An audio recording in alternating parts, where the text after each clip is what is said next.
Pour être millionnaire avec les chevaux, il faut d'abord être milliardaire. Tu la connais celle-là? Eh ben, bienvenue dans cette nouvelle vidéo où on va parler argent, croyances limitantes et gestion de budget quand on est propriétaire d'un cheval ou de plusieurs chevaux. C'est parti!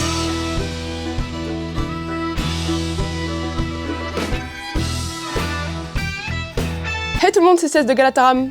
Ah, l'argent, ce sujet tabou, même dans notre milieu du cheval. Peut-être que t'as déjà entendu « je vais pas trouver cet argent sous le pied d'un cheval ». Il y a même une trend sur TikTok et les réels Insta en ce moment où il y a l'expression « l'argent ne court pas les rues » et après on voit « alors que mon argent court dans son paddock ». Enfin, c'est vraiment trop drôle. Enfin bref, l'argent et les chevaux, c'est un sacré sujet. Et on va pas se mentir, si on veut pas se restreindre avec nos loulous et leur apporter un max de confort et de bonheur, bah ouais, ça peut coûter cher. Globalement, et de la manière la plus simplifiée possible, on va retrouver se former soi, bah ouais, on ne devient pas propriétaire comme ça, l'achat de son cheval avec toutes les formalités administratives, le lieu de vie de son cheval, très important, l'entretien qui contient l'alimentation, l'eau, les soins vétérinaires, l'entretien des pieds, les soins holistiques, les compléments, les produits de soins, les produits d'entretien, externes, les produits d'entretien internes et tout, le matériel et leurs produits d'entretien aussi, les réparations potentielles par des tiers, les assurances des matériels, etc. Les formations avec son cheval, donc tout ce qui est stage, immersion, etc.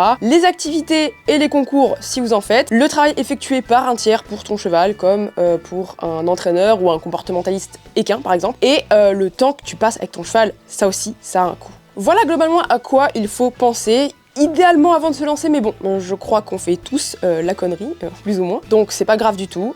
Encore une fois, ça se rattrape. Mais en partant de ce principe-là et du budget qui en découle, on a deux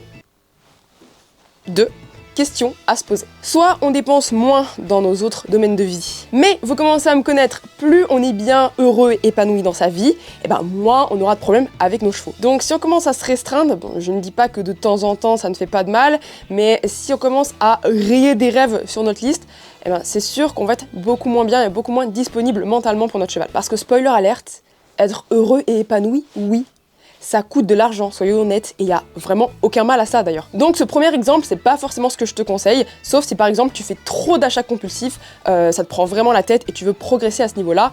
Bon, ok. La deuxième chose, beaucoup plus intéressante, eh ben il faut gagner plus.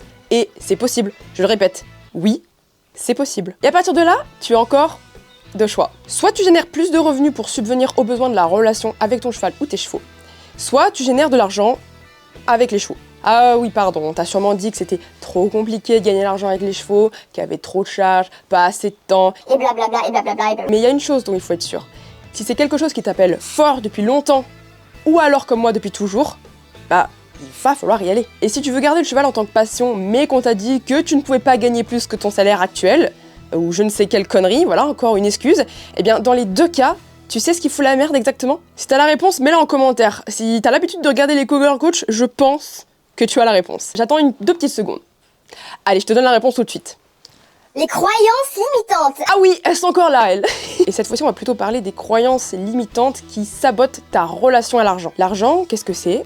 L'argent, c'est juste un moyen d'échange abstrait. C'est tout, il n'y a rien d'immoral là-dedans. Si tu ressens des émotions négatives ou du stress à ce sujet, c'est que tu as des croyances limitantes à la source. En gros, il t'est arrivé quelque chose, dans ton enfance le plus souvent, qui ont fait que tu as associé quelque chose, donc par exemple, je ne mérite pas de vivre, je manquerai de nourriture toute ma vie, je ne travaillerai jamais assez, quoi que je fasse on me rejette, je ne mérite pas d'être récompensé pour mes efforts, blablabla. Et ce que tu crois va créer des comportements d'auto-sabotage tout au long de ta vie. Par exemple, tu vas acheter un cheval sur un coup de tête, puis 2, puis 3, puis ça ne s'arrêtera plus. Ça, c'est pour se remplir parce que tu as manqué de quelque chose en étant petit par exemple. Ça peut être le manque d'amour, le manque de nourriture, le manque d'estime de soi, ça peut être plein de choses. Autre exemple, ta vie se résumera à vendre des chevaux à contre-cœur parce que quoi que je fasse, on me rejette ou je ne mérite pas les choses, je ne mérite pas le bonheur. Le rêve me passe sous le nez, entre guillemets. Ton cheval va avoir constamment des problèmes de santé par exemple. Parce que tu payes des frais vétos, plus tu travailles, plus tu donnes ton âme dedans et tu te sens exister qu'à travers ça, à travers ce qui est dur, tu trimes et ça t'arrange bien au fond parce que ça confirme ta croyance que tu ne travailleras jamais assez. Tu vois un peu le délire? Il y en a énormément des croyances limitantes liées à l'argent qui se répercutent sur notre vie de propriétaire équin. Moi aussi, j'ai eu un tas de croyances qui ont impacté ma vie à 360 degrés, dont ma relation avec mes chevaux. Par exemple, celle du manque, je l'ai eue et franchement, je crois que c'était la pire. Ou alors, sans oublier celle-là, je dois galérer pour mériter l'argent, mériter l'amour, mériter la reconnaissance. Ça, on l'a beaucoup dans le monde agricole en plus, donc moi qui ai le pied dans les deux, bah je vous explique pas le délire. Mais je peux exactement faire la même vidéo pour le monde agricole, hein. D'ailleurs, je peux faire plein de parallèles, j'en ai trouvé plein et je trouve ça fascinant et en même temps ça fait flipper. Donc par rapport à cette croyance limitante là, ces dernières années je me suis contentée de miettes en travaillant mais comme une ouf. D'ailleurs je suis toujours pas rémunérée sur YouTube, hein. Ça fait 6 ans que j'ai ma chaîne et que j'ai jamais abandonné. Donc si tu veux me soutenir, clique sur le bouton s'abonner sous la vidéo. En plus, je fais plein de vidéos pour t'aider dans la relation avec ton cheval, et c'est gratuit, alors profite. Donc si je te parle de tout ça, c'est que j'ai un peu évolué là-dessus. Donc pour casser mes croyances limitantes et améliorer ma relation à l'argent, je me suis formée avec le programme Money Bootcamp de Travel Cowgirl. Je suis déjà dans son académie business et j'ai voulu tenter ce programme parce que je savais qu'au fond, j'avais un vrai problème avec l'argent qui venait absolument pas de moi. Parce que grâce à ce programme, j'ai appris à identifier la source de mes croyances et mes blocages avec l'argent, notamment avec les schémas familiaux. C'était intéressant parce qu'il y a toujours eu des chevaux dans ma famille et ça brassait énormément de sacrés blocages, moi je te le dis. Et une fois que j'ai fait ce décrassage, j'ai appris à remettre de la conscience sur ce que je gagnais et sur ce que je dépensais, notamment avec les chevaux. Parce que toi et moi, on sait que ça peut aller très vite et qu'on fait ça un petit peu automatiquement sans vraiment s'en rendre compte. Et surtout, j'ai appris à faire la différence entre ma vie idéale et combien je dois générer par mois pour l'obtenir. Ça a l'air très simple dit comme ça, mais en réalité, oui. Mais si tu ne fais que bricoler en autodidacte, eh ben tu bricoles. Voilà, j'ai aucun mot supplémentaire. En gros, il n'y a pas de changement concret, il n'y a pas de progression et tu continues ta petite vie de merde à te plaindre que rien ne va. Et attention, tout ce que je suis en train de te dire là, j'étais comme ça. J'étais pareil, hein.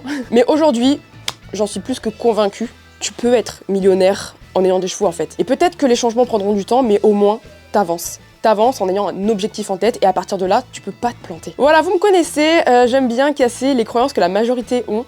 On est un peu révolutionnaire ici, donc la chose que j'ai à te dire, c'est écoute ton cœur. Je te mets le programme que j'ai suivi en description. En ce moment, il y a un tarif spécial bêta test pour le lancement, donc bah profites-en. Si tu veux suivre plus en détail mes aventures et mes conseils, suis-moi sur Instagram, je suis plus active là-bas, je te donne plein de conseils sur la relation avec ton cheval, mais aussi plein de conseils sur de l'introspection sur toi-même, briser tes croyances limitantes à 360 degrés pour être plus en harmonie avec ton cheval. Et n'hésite pas à mettre en commentaire comment est ta relation avec l'argent et les chevaux, parce que je sais que c'est un gros sujet et je pense qu'on n'a pas fini d'en parler. Plein de gros bisous à toi et ton cheval, et je te dis à la prochaine, ciao ciao.